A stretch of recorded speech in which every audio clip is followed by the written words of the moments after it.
Hi, I'm Justin Brock, and today I'm going to discuss property requirements. All capital costs, acquisition, rehabilitation, and new construction have restrictive use limits, 15 years for new projects awarded in CoC program competitions. If, for any reason, a project that was originally awarded capital costs do not receive renewal funding in a future CoC program competition, the project must continue to serve homeless persons within the HUD-funded structures.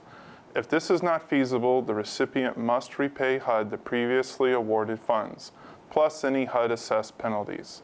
This will affect funding in future CoC program competitions. Next, I'd like to discuss lead-based paint requirements.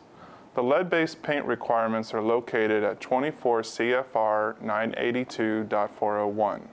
The requirements vary for each type of grant assistance. Here are some examples of common lead-based paint compliance issues. Lead-based paint visual assessments were not conducted for all units receiving financial assistance if they were constructed before 1978 and will have a child under the age of 6 or a pregnant woman residing in a unit, and if landowner-landlord remediation was not completed where units failed inspection.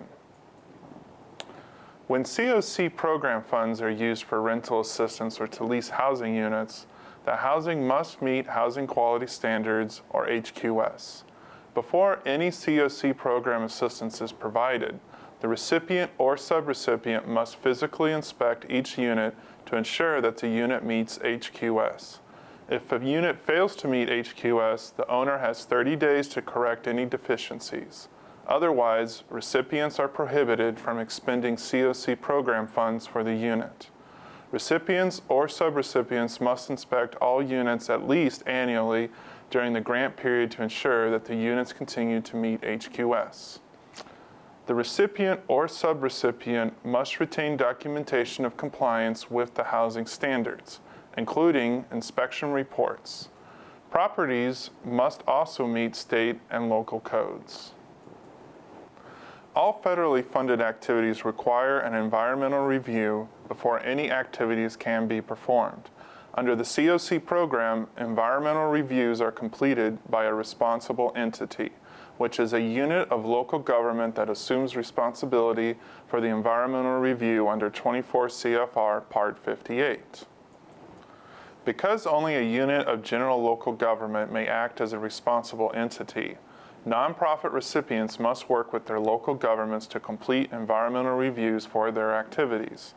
For activities under a grant to a recipient other than a state or unit of general local government that generally would be subject to review under 24 CFR 58, Part 58, HUD may make a finding in accordance with 24 CFR 58.11, Part D, and may itself perform the environmental review under the provisions of 24 CFR 50.